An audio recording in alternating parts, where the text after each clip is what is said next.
Welcome to NeedleXChange, conversations on the art of thread.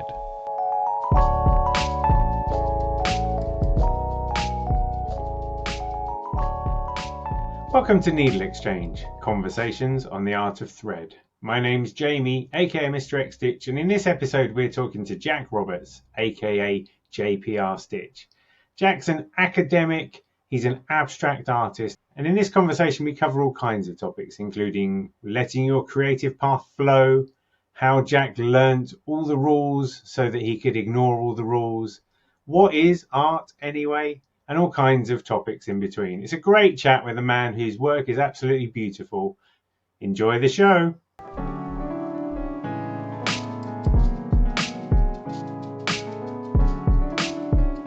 Why don't we go with how you have come to be JPR Stitches?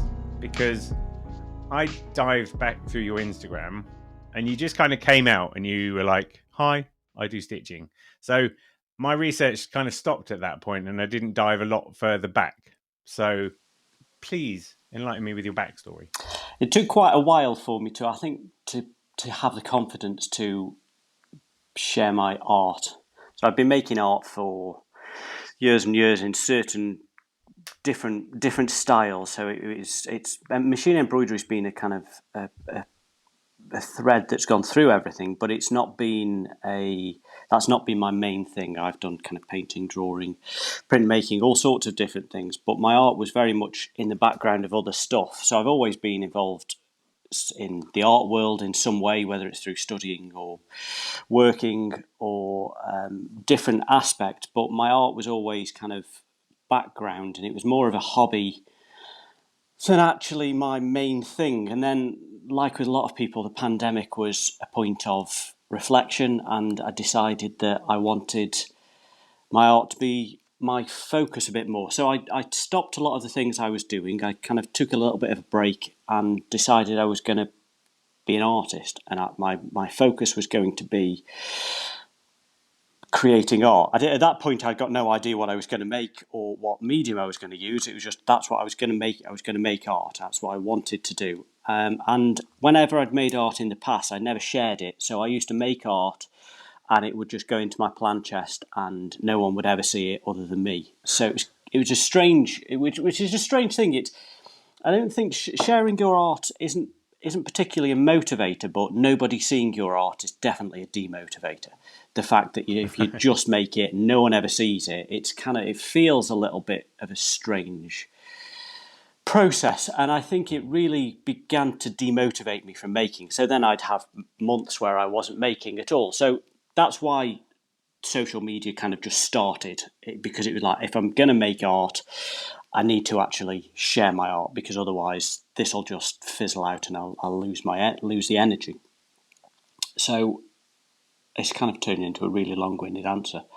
No, it's all right. But when I had about a 3-month period where I was mulling over what I wanted to make, and I'd gone through so many different options, from painting signs relating to pubs to painting landscapes. I decided, because it was this time of year I was thinking of, and I really like the heavy shadows that you get in the kind of summer with bright sun, heavy shadows, and I was going to paint the rural landscape where I lived in a kind of Constable style, and it was going to be oil paintings, and they were going to be massive, and I bought loads of oil paint and canvases and really expensive brushes, and then never painted anything, and it kind of fizzled out a bit.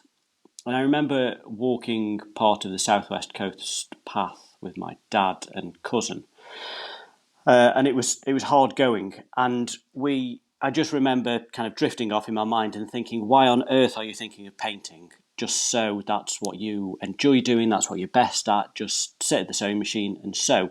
And that's really where it all started. So when I got back from that trip, I started sewing. I picked a thread, cut some fabric, started sewing, and just kept sewing on that piece until the fabric was full. And I swapped colours halfway through, and that's really where it all started from.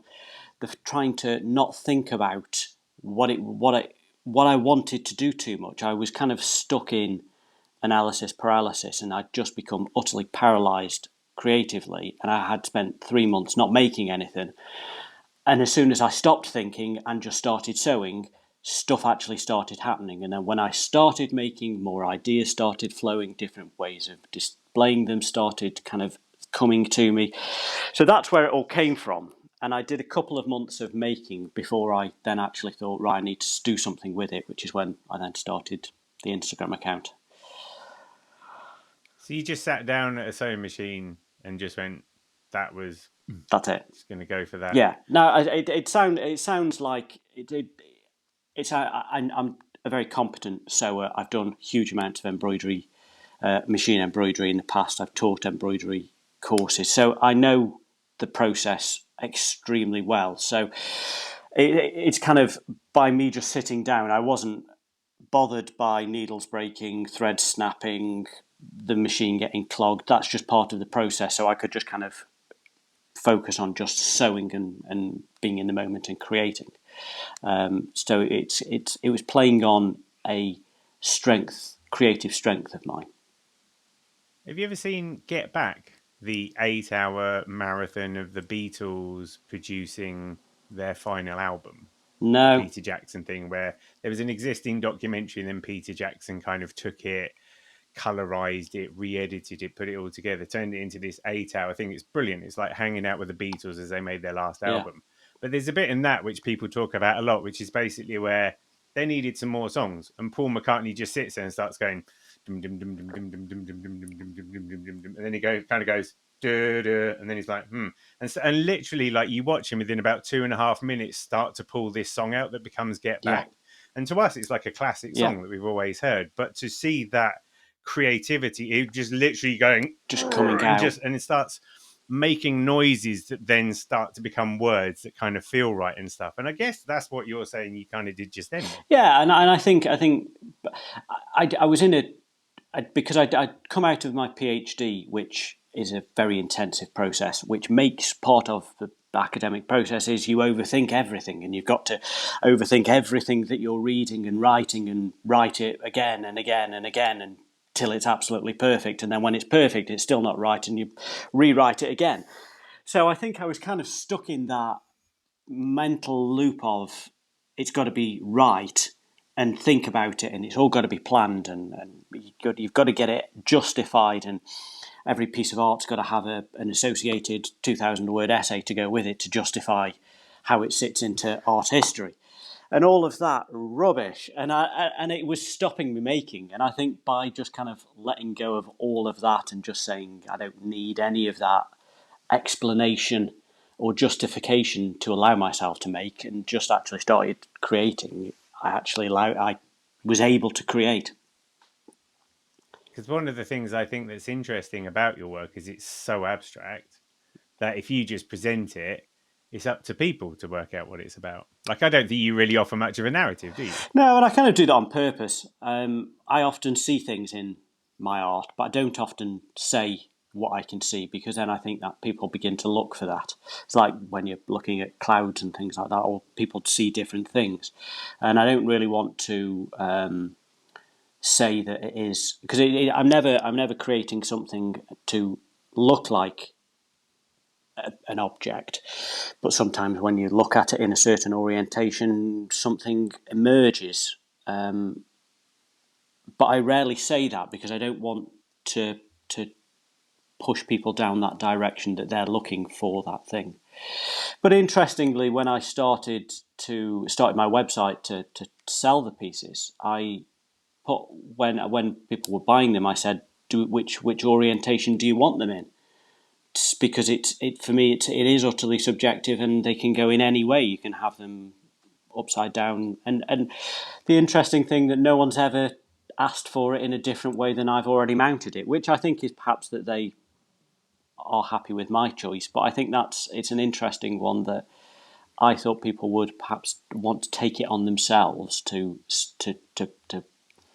find the position that suits them, rather than the position that suited me, if that makes sense. Like, they take a nod from you because you've put it that way in the first place, and that gives them permission. So. Yeah. Like, if they'd have found them on a pile on the floor, and then they'd had to work it out for themselves. And I guess that's It'd be the really something scary different. bit, isn't Yeah, it? yeah, absolutely. And I do switch them Do you around. think So they're worried that they would upset you?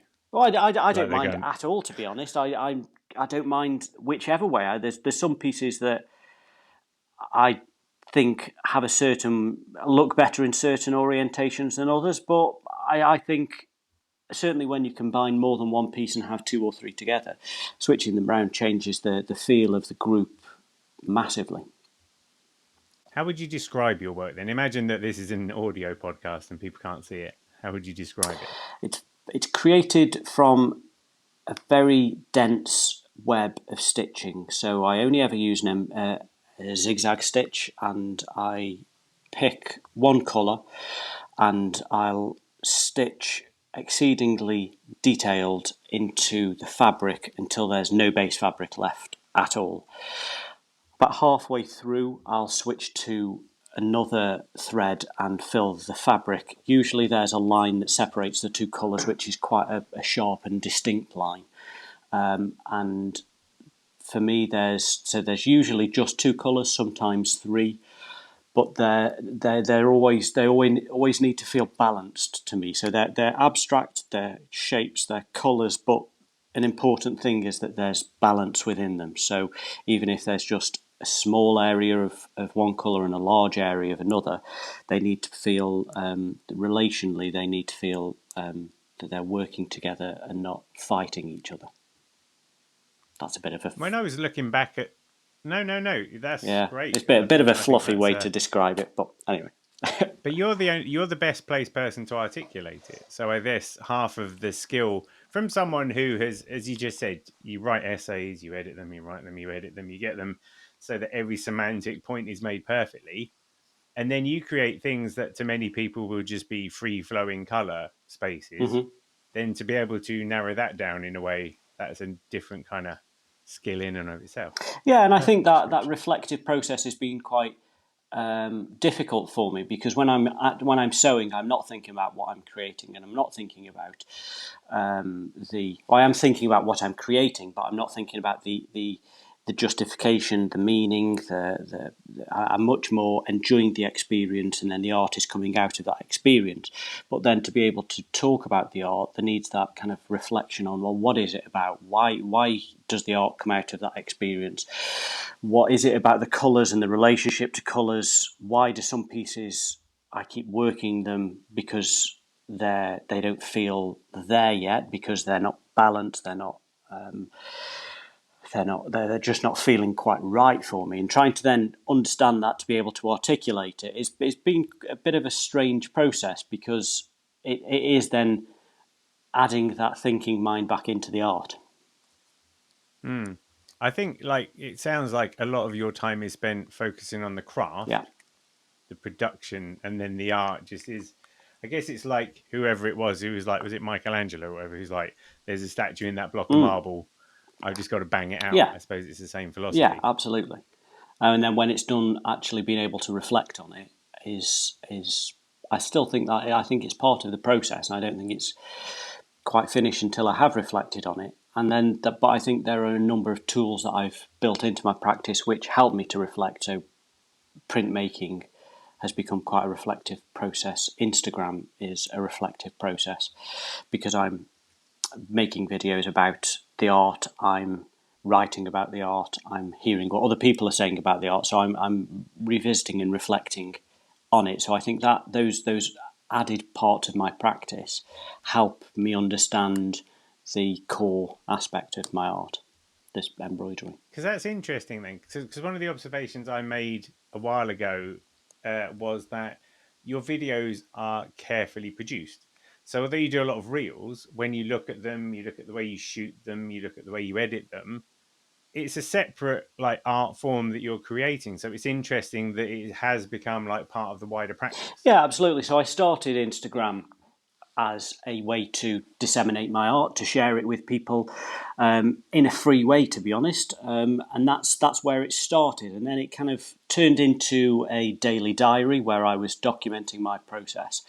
But I feel like now although it's still a diary and it does kind of document what I'm doing on a daily basis, it's much more creating a it is a part of my art. It's almost like a video art that is, it's another way that people can experience my art. So it is in itself part of the whole wider practice.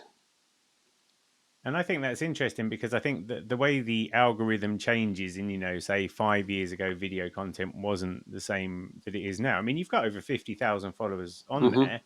You've been able to use the traction that I think Instagram gives to videos and reels. Yeah. And obviously that's had a successful impact on your growth. But some people, like I can't be bothered, so I don't try and follow whatever TikTok memes and all those sorts of things. I don't. It's, to me, it's a bolt on. And what I admire about the way you've done it is it almost feels like as you're making the piece, you're making the video. Yeah, like the two things are like running in concert. It doesn't feel like a chore at all. It doesn't feel hard work. It feels very natural. It feels more unnatural to create a piece of art without documenting the process.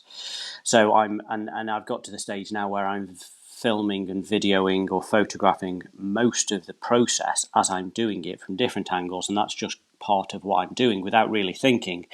So I feel like I could make about 20 reels a day from what I've actually done, because I've got so much video content. So it's not about creating enough content just for one reel. It's almost me documenting my process, and then I'll have 50, 60, 3 or 4 second videos from that day of shooting, of sewing. And then I'm revisiting that, reflecting on it, editing that down, and just picking maybe 1, 2 or 3 of those short pieces to kind of share in my social media diary. So it's part of the me documenting what I'm doing is part of my practice. Yeah. Have you got any pro tips? Imagine I did decide I wanted to get into making Instagram reels. You got any tips? You got any good tools? You got any good hacks? I think the biggest thing is try not to think too much about it. The videos that you overthink, you spend hours editing, flicking through music to try and find the right piece of music, never really seem to feel quite right. The ones that are just a bit more thrown together and a bit more natural work a lot better. On a practical note, cleaning your phone camera so it doesn't have a greasy thumbprint over the lens is always a good tip, and making sure it's lit really well. Things like that always work quite well. Yeah. So it's very much just part of what I do now. I think if I stopped sharing my art and videoing my art, I'd feel like a part of my practice had died almost. Yeah. And then you also pivot with a bit of print as well. I do. Can you explain a bit more about that? Yeah. So I enjoy printmaking, and I've always enjoyed printmaking. And when I was creating my own pieces last year, I was finding that I was getting a number of inquiries from people, and the price point of my stitchings was a bit more than they could afford. So they were looking, oh, have you got anything cheaper? So that was kind of where the idea came from. But it then changed into something totally different, that I could have just photographed a stitching, had that printed off on some nice paper and signed it, which is what a lot of artists do, and they're very successful and popular with that. For me, that felt a little bit too doing it for commercial reasons rather than making an art form out of it. So I wanted to create a piece of art. I wanted to create the print as a piece of art, so it was made by my hands. So I bought a printing press and started experimenting with different ways of working. I had a go at trying to replicate the stitch pattern in lino. I did it as a dry point etching. I tried some woodblock prints, tried it screen printing, and none of them, they created quite nice textures and patterns, but none of them really felt authentic to what I was trying to produce. I wanted to replicate my stitching as a print. So then I actually decided to ink up an old stitching that I'd got. So I got the actual stitching and rolled some ink over it, and then put that through the printing press, and that worked so well. It took a little bit of once I found that, it took a bit of experimenting to work out how to harden the fabric and the stitch so that it was durable to be able to create a run of prints, and so that the fabric didn't get clogged. But they've almost become a reflective tool where I'm revisiting the stitchings to find out what's important about them. So the first prints I did, I used colour, and then the second ones I didn't use colour in the prints, and I just did a blind embossing, so they were totally white and it just picked up the texture, and they felt so much more important because it was almost, I see them as almost a fingerprint or a footprint on the sand, that kind of memory of the print. So it's not transferring the colour, it's almost transferring its essence into the paper. So they've yeah. So it started as a way of adding a different product line, to be honest, in quite a blunt way. But then it's turned into not that at all, and it's just a totally different aspect of my practice, which allows me to do something different. So I'm not sitting at the sewing machine and sewing, but I'm working with the stitchings, and I'm trying to work out how to translate the stitchings into a paper-based piece, and then it's looking at what's important. Is colour important? Is the two areas of the one area of stitch and one area not stitch, is that important? Is it the texture? Is the border important? So it's changed the process, because I'm now much more able. It's almost me analysing my stitchings to find out what actually is important about it. And I when I first started, I thought colour was really important. I think colour is less important now. I think colour it makes them vibrant pieces, but I think for me it's the texture and the web of stitch and the layering of one area next to the other, which is much more what my art is about. And when you create these imprints, then these pieces that are the reflections of the stitches, are you able to discern the two different areas, or is that part of the evolution? It's not easy, and that's been part of the process, because I did the first print run I did was two colours, so that was easy to see with the two areas, because one area was red and one area was yellow, so it was easy to see. But there was that texture of the stitch running through both areas. When I took the colour away, you kind of lost the two areas, and it just became a print of plain stitch running through the piece, which lost part of it wasn't as an interesting piece of art as it would be with two areas. So then I've played around with different processes, and I found that if I stitch half of the fabric and leave half of the fabric unstitched, the unstitched area of the fabric will still emboss onto the paper, and it creates that two-tone style within the print. Because I was thinking about when I looked at your early Instagram pieces that you shared, a lot of them, for want of a word, seemed quite frondy.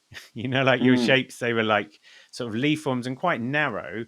And it feels like over time your pieces have become simpler but bolder, and the shapes have become bigger. And I was wondering about that evolution. But then from what you're saying now about this other implication of it, maybe it's a nod in that direction, because you're trying to make the language simpler, so the language works in different mediums. Yeah, and I think it's very much my mood as well when I'm sewing. I feel like when I sew, the shapes and patterns that come out reflect the experience that I'm feeling. So if I'm feeling a bit more stressed and anxious, they go a bit more all over the place and a bit more lumpy, and the lines are less smooth. Whereas if I'm very calm and very at ease, they become very, very freeform and quite simple shapes.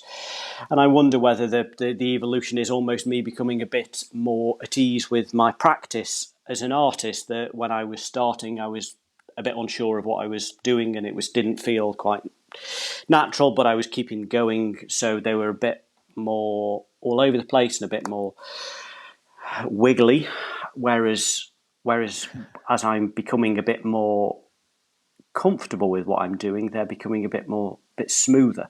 And then, so I've been working on a series at the minute where I'm using thread that's running out, and they're becoming a bit more wobbly again. The lines are all over the place, and I wonder again, is that because I'm not so comfortable with the process, because I'm less in control of when the thread will run out? So before, I would just keep sewing and I would have so much thread that I would never run out, whereas with these ones it runs out when it runs out, and then I haven't really got any more of that colour to infill that area with.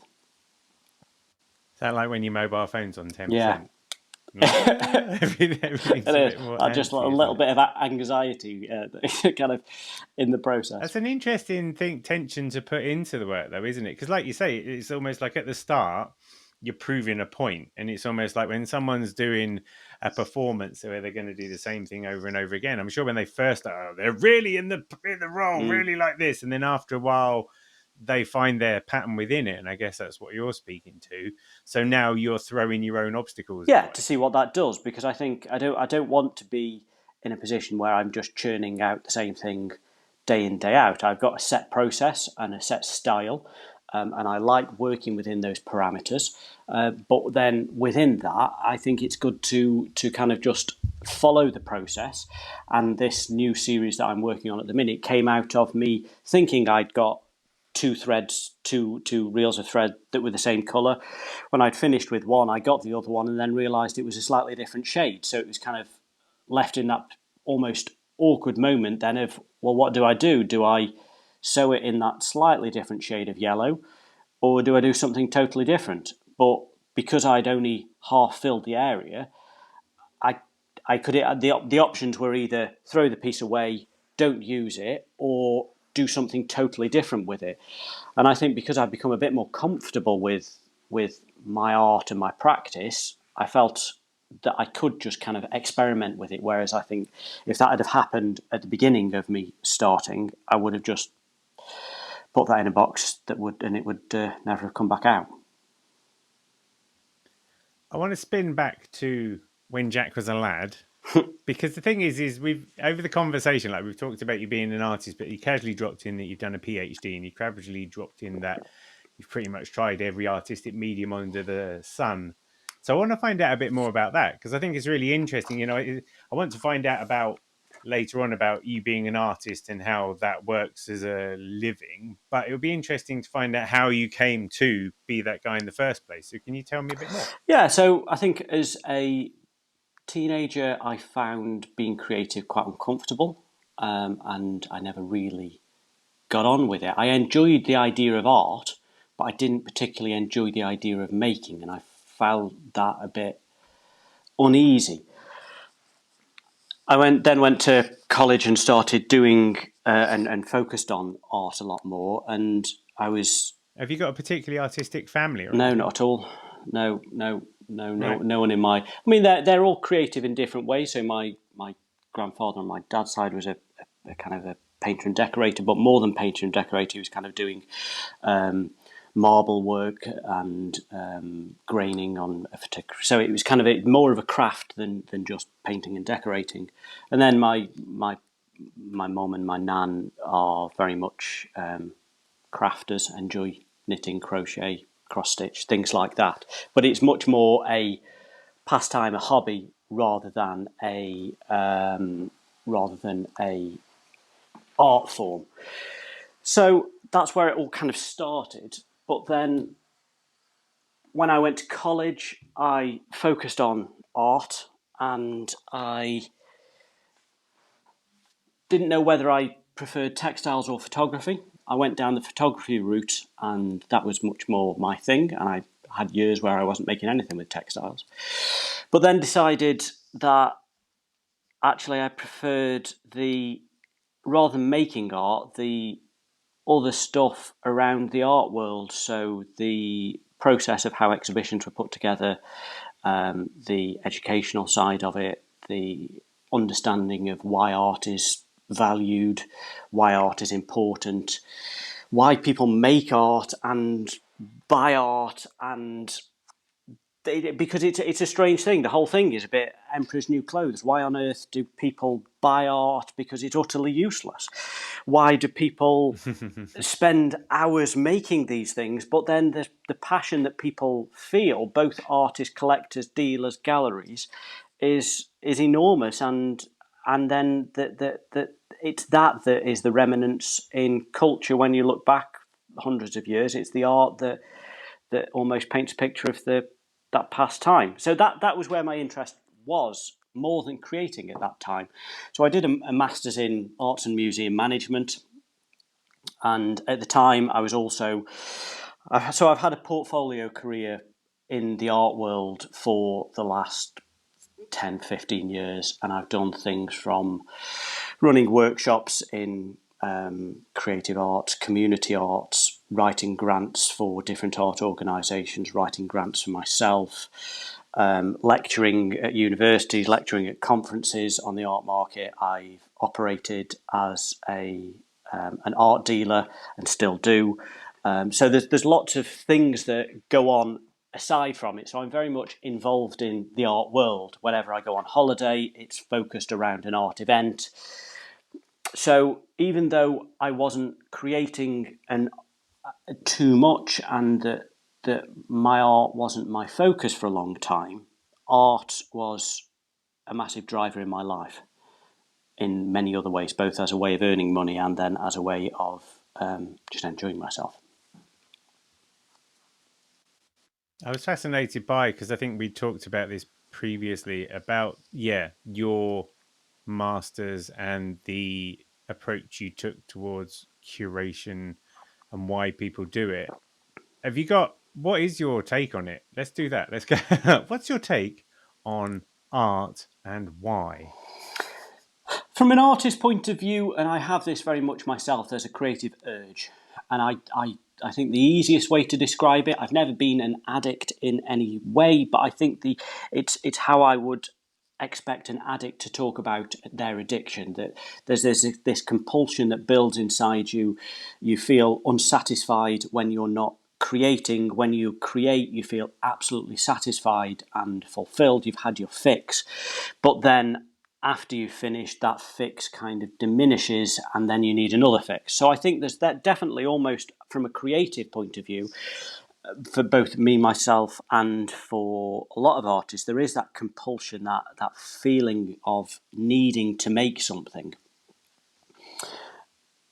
Why then people buy art is a totally different reason. I don't think it's not that compulsion to make. It's almost a compulsion to collect and a compulsion to own. And I think that a lot of it came from where museums were born out of, the kind of cabinet of curiosities, with rich people travelling the world and getting all of these objects to share with friends and with people, to almost show that they were the learned man and they knew more about things than others. And it became this structure by where people could express themselves in a different way. And I think that's where it's come to now, that a lot of people buy art because it's an expression of themselves. So it's almost like people having tattoos. They're expressing themselves in a visual way. So tattoo is doing it on your own skin. Buying a piece of art is doing it on your walls at home. So it's a reflection of you as a person. Obviously, in some markets, investment does come into that, but not in most artists' experience. Yeah, interesting. Stand-up comedians do it because they have to. I think a lot of those, because of the amount of grind you've got to go through to become a successful stand-up comedian, it feels to me like the really successful ones would be incapable of doing anything else. Like Jim Carrey. Jim Carrey couldn't have been a bank clerk if he'd wanted to, because he would have been like the goofiest bank clerk in town. And I think that's interesting. And then I was reflecting on the conversation that I had with Kath Janes about her anatomical embroidery. And most of the people that buy her work are medical professionals. And that speaks to what you just said there about how people label themselves through their art. They're like, I think about the stuff that me and Mary collect. Sometimes it's, posters of concerts that we've been to. It's other bits and pieces that reflect. They're like symbols of ourselves, Yeah, aren't they? That we put out a lot there. of people will buy art when they're on holiday, and it might not be a painting of the place they went on holiday, but that piece of art on the wall reminds them of that nice experience. Yeah, and perhaps their art is being a brain surgeon or being a lollipop lady. Like, I think everybody's got an art. They've just got to find it, whether it's mowing the lawn or painting Yeah, fresco. absolutely. Yeah, and I think that you can find that kind of creative outlet in a lot of ways. And I think for a long time, my creative urges were probably fulfilled by teaching other people how to become creative. In that way, so even teaching art is, I think, in itself a creative practice. Yeah, is it important, do you think, for people to learn the practice? I was thinking in some ways about like the way that you do things, like focusing on the craft of production and letting the art come out, to me feels almost like it's a naive art, because I know a few people who do that. Like, they make stuff and they're not bothered really about what it looks like. It's just about letting the process Yeah. happen. And I feel like that is, I might be using the wrong terms because I'm ignorant, but it feels like naive art's quite a good way of doing it, because you're not getting too hamstrung by the overarching context and stuff. But do you think that context is important? Yeah, I think for me, I think had to go through.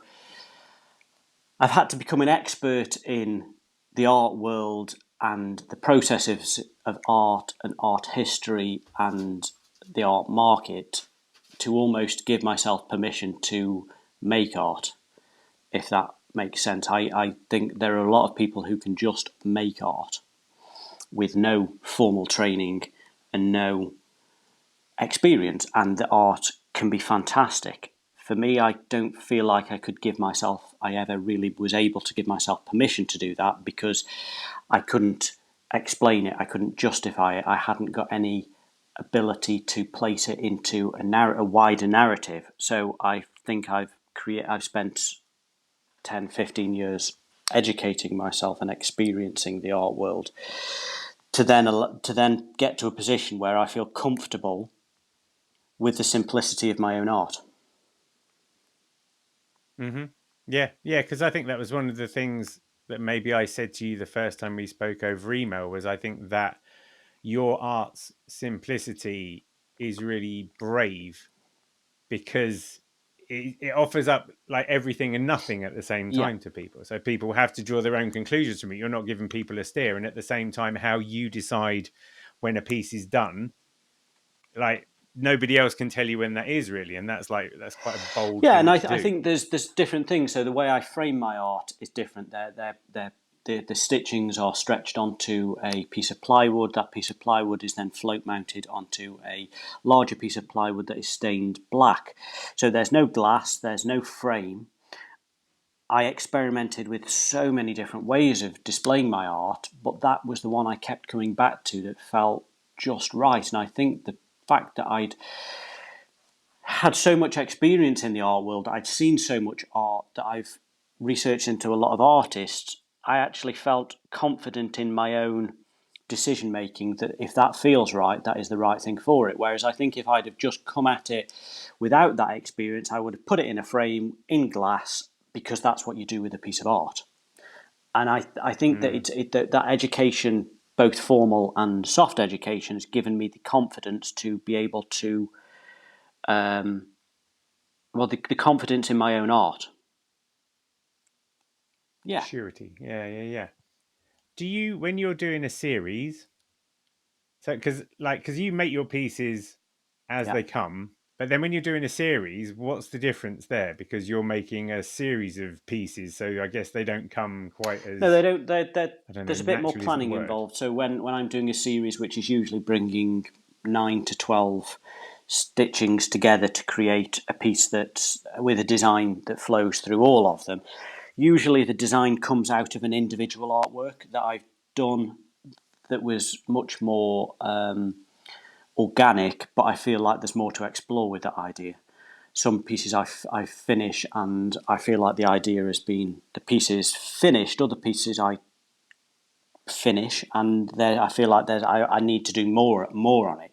So the collection pieces come out of those artworks where I feel like there's more to talk about and more to describe. Because then there needs to be a flowing design that moves through the collection, there does need to be more planning involved. So they become less organic, but the organic stage is in the previous artwork, if that makes sense.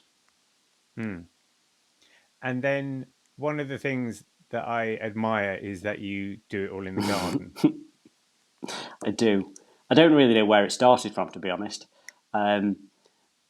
I sew outside a lot now. When I first did it, I think it was almost sitting inside, longing to be outside, looking out of the window, thinking, "Oh, it's a lovely day," but I'm sat in here on the sewing machine.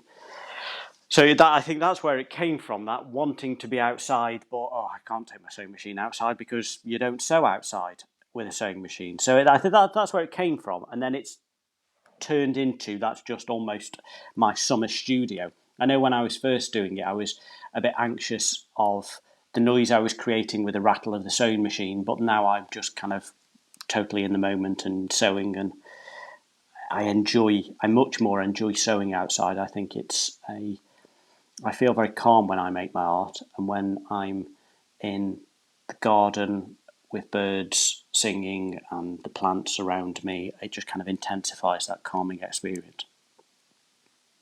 Yeah, are you able to look at your work and see where it's been done inside and outside? Not particularly inside and outside. I can look at my work and guess what time of year it was made, mainly through the colours. I think that my colours become a lot more muted in the winter, or reflect colours that emerge in the winter. So I've got a fire at home, so it's much more reds and oranges, whereas in the summer I think they're much more natural colours. So they're the greens, the blues of the sky, the colours of plants.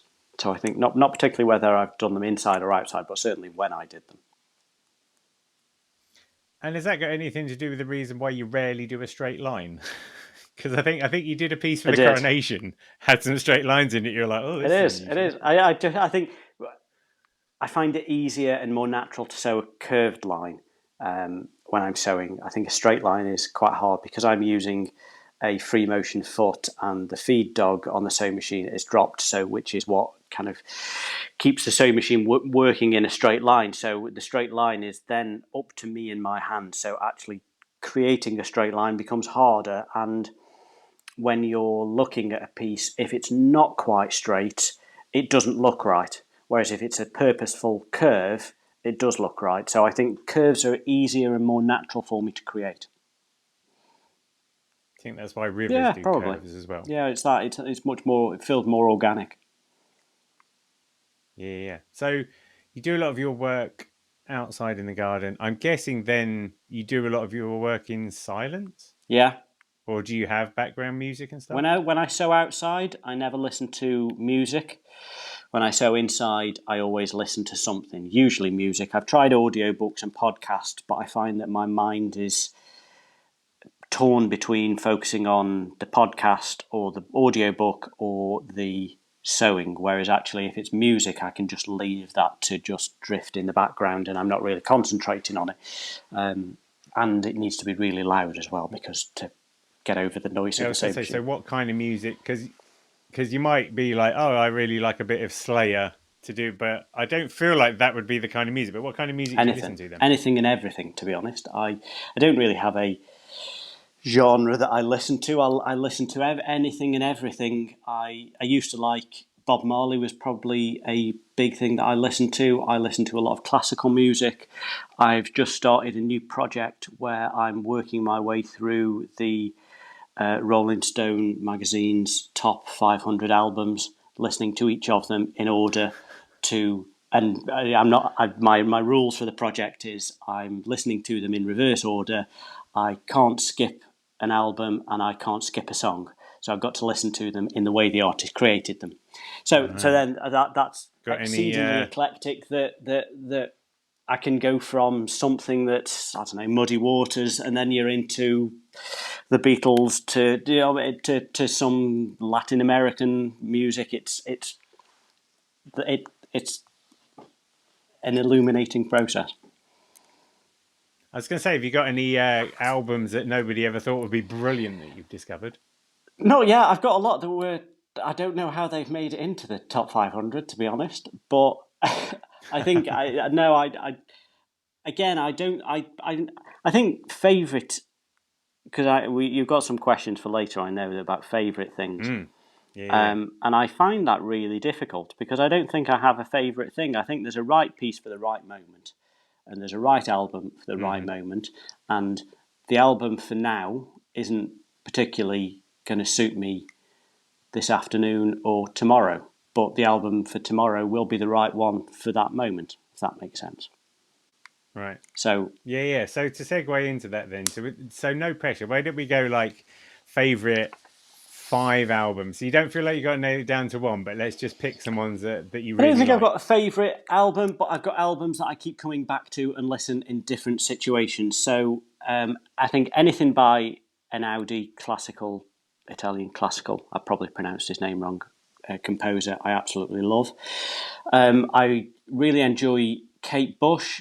Kick Inside is just brilliant. Moby Play is a great one. I've got a CD by Joss Stone, which is probably utter rubbish, but because I've got the CD of it, I probably listened to it 100 times because I just put it on the CD player. So there's all sorts of different things. One of the ones I'm listening to a lot of them in it is Little Fictions by Albo. I quite like Albo, and that album particularly, I just think is a really nicely composed album. I also listen to a lot of playlists that these like Amazon Music and Spotify just thrust at you. So I'm not sponsored by Mixcloud, but I mentioned this to Kath as well. Like, I listen to a lot of Mixcloud because in some ways that's other people making mixes and you can kind of like nail it down by genres. Yeah, I've enjoyed, because I'm listening to a lot of these 500 albums on, I use Amazon Music. The suggestions that Amazon Music are now giving me has become much more broadened and far more interesting than what they were sharing before. So it's really changed what I'm listening to, which I really like. I really enjoy an album, and I think that's what I've missed when I've been listening to playlists, that you just jump from song to song and it's not really an album. And I think that for me, when as a creative you're creating a piece that works together in the way that you created it, and I think a lot of artists, musicians used to do that as well, where the album was a piece of art to be listened to in a certain order.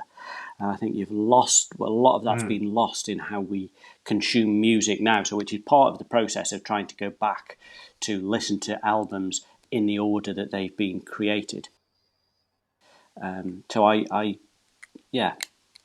Sorry, that didn't really answer your question. No, I can dig it because I've got a record player and it kind of forces your hand in the same way, you know, and I like that. There's albums that like the other day I was listening to the Carpenters' Best Of, which is not something I freely admit, but at the same time, because I've got 2 daughters and I started singing Why Do Birds Suddenly Appear to them, it's quite good to like put that on. But then actually I was listening to them and I was going, do you know what? They're not bad. And when you listen to their greatest hits, it's like I'm a big fan of ABBA because I think that their songwriting's solid. And, you know, if you get the right album by them, and again, I think I've got quite a few Beatles albums, and you just put them on and you play them in their entirety. You're quite right. It's the right way to do it. Dipping in and out somehow doesn't quite do it justice. No, it doesn't. And we've embarked on a totally different way of consuming music, haven't we? And I think it's there's something nice about just picking an album and committing to that album for 45 minutes, half an hour, however long the album is, and that's what you're listening to in the order that it was produced, and that's you're in the artist's hands for that amount of time. I'm going to do a shout out to my wife, who I know won't be listening to this, who for a long time had Madonna's Immaculate Collection. But never realised it was a compilation. Just thought somehow Madonna had smashed the ball out of the park with every single song there. That constantly amuses me when I bring that up. So, all right then. Favorite film? Honestly, I have not got a favourite film at all. I rarely watch a film more than once. I'm happy to watch any films. Don't like horror films at all. I much rather a nice film than a not so nice film. What was the last good film you watched? I watched The Whale recently. That was quite a emotional, hard watch, but I think it was quite a good watch. Again, don't think I'd ever watch it again, but I enjoyed watching it then. Yeah, I think the only film I've ever watched over and over and over and over is probably The Lion King when I was a child. That was kind of like, but I think everyone has a favourite Disney film from when they were children, or a Disney film from that they watched over and over. But I probably haven't watched it for 20 years or something. So, I don't really have a. I enjoy watching films. I much rather a film than a series, but anything, whatever's going, is good with me.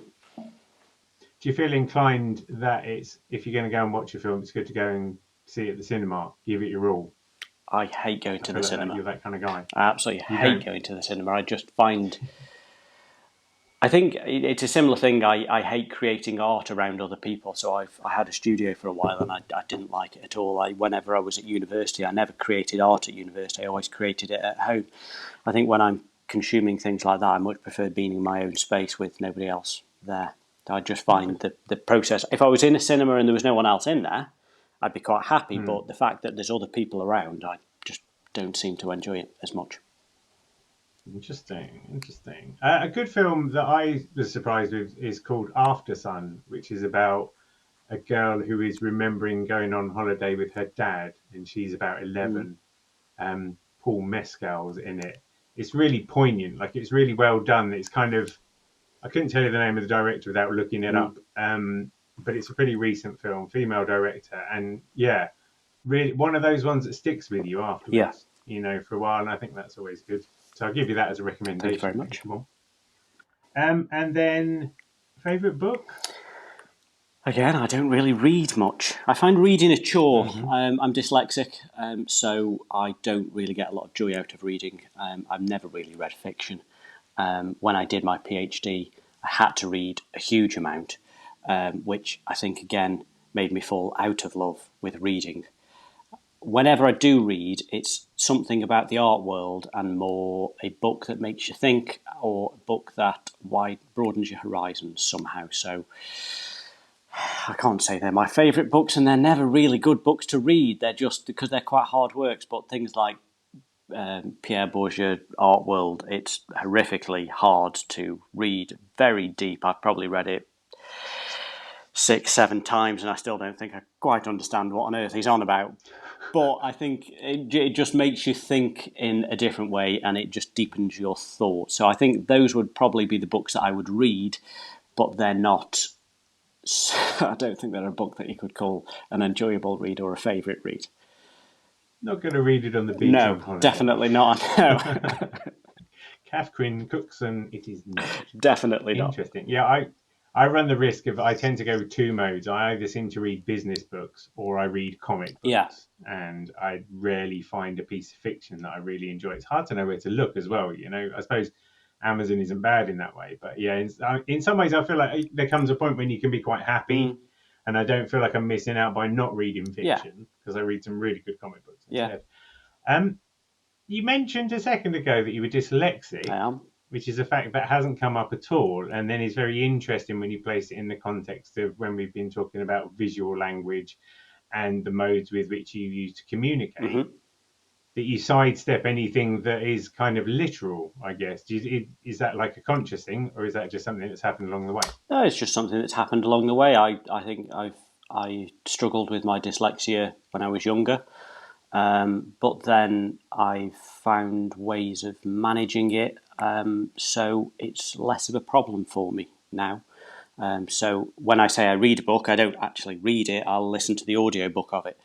And if there isn't an audiobook of it, I'll cut the spine off a book, scan it in through a fast scanner that I've got, and convert it into an audiobook. So I find ways around the dyslexia that suit me, and it doesn't really become a problem. However, it probably is part of a way of thinking or a way of working that suits my creativity, perhaps. That there is no written language to my art. There is no justification to the art. There is no academic essay. Although I've done a PhD, I found the process quite a traumatic one. So writing an academic essay is hard. Before I was creating this stuff, I was creating art about the concept of value in the art market, and every piece was so complicated in the concepts I was trying to make, it needed a 2,000 word essay to explain it, which then I never actually wanted to write the essay to explain the art. So it always kind of like stopped at that point. So I think the fact that this art, I feel, it can be consumed without an explanation, is probably partly because of the dyslexia, and I don't enjoy that written, although I can do it. I don't enjoy the putting a verbal language to the artworks. But what you do is you accompany it with a visual language instead. So you tell the tale of it, which is almost like an explanation, but I guess it's a different approach. It is, yeah, and I think that's why videos work well for me on social media. That I know I go massively heavy into videos, but I think that's because it's not about documenting my process in a flat, still way. It's much more about telling the story of what I'm experiencing as I'm doing it. And I think that seeing how it's been made in the process and the ways my hands are moving and where I'm sitting and that type of thing, I feel it explains my journey a little bit more than just a photograph does. And do you find that because you do the stitched work, you do print adaptation, and you do the video narrative, for want of a word, there's a real variety of creativity? Do you think that helps prevent kind of creative burnout? You don't get tired of it because you're approaching it from different angles? Yeah, I think so. And I think sometimes you do get a bit bored of one thing and you can move on to something else. So if I can't say I get bored of sewing, but sitting for 5 hours sewing can feel quite exhausting. Your eyes are just focusing on one point.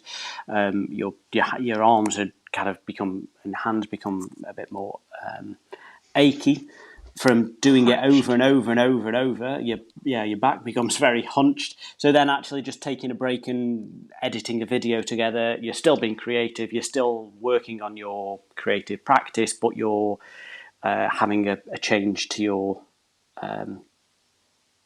way of achieving it. Yeah, I find the same, in as much as I think sometimes people expect that because I started out in the realm of cross-stitch, I spend a lot of time cross-stitching, and the irony is I spend no time cross-stitching whatsoever. But then I do magazine production, or I do writing emails. I think creativity, it evolves, and I feel like as long as you're spending time making something anew, then you can get your kick. Yeah, absolutely. That way. Yeah, definitely. Where do you think you're headed in the future? Have you got a goal in mind, or is it just you still going with the flow? Still going with the flow. I think the going back to creative burnout, I burn out when I overthink things, because that stops me creating. So if I overthink things about where I want to be and how I'm going to get there, and these are the steps that I need to do to get there, I end up burning out and stressing myself out about it. Whereas if I just sew, see what happens from the sewing, see how people interact from the sewing, opportunities then come from that, and it becomes much more things emerge in a much more organic and easy way. I think whenever I force things, it never works as much. So no, I'll sew and see where I end up. I think just keep sewing. I sort of take my hat off to you, because you've gone through all this academic stuff and you've researched the whole artistic context, and then you've gone, all right now. Yeah. And then and now you're like, now you can just get on and make your stuff, and you don't need to worry about it too much, because maybe you've front-ended all the worrying. I think so. And I think when I was a few years ago, I was worrying about how does this fit in with other artists, and how does this fit into the history of art? And then I'm thinking, well, does that really matter? If what you're creating feels right, and what you're creating feels like a worthwhile pursuit, does it really matter how that fits into the context of history. And to be honest, it's not my job to contextualise how I fit into the wider world. I'm just making. Yeah, I like it. I think that's a great place to end. Yep. That sounds like that's like your dream soundbite. Is there anything that we haven't talked about that you wanted to talk about? No, not particularly. Not particularly. It's been an intriguing journey. The whole social media, sharing my art, making my art. I wouldn't have imagined that I would have got to this stage, and who knows where it'll go from here. Yeah, it's exciting though, and it's really. I think your work offers such simple pleasures, despite its complexity. It's really rewarding. Where can people find you online? The easiest place is Instagram. My Instagram account is JPR_Stitch, or my website, which is JPR Stitch.com. Yep, and you have a mailing list as well, so people can keep up with all the gossip via newsletter. Indeed.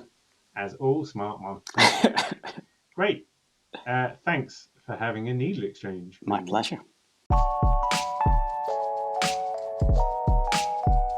Thanks for joining me on another Needle Exchange. I hope you enjoyed the show.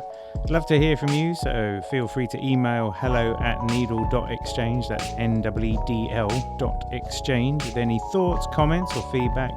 And if you want to keep up with all the news, sign up to the Needle Exchange mailing list at bit.ly/needle exchange. See you next time.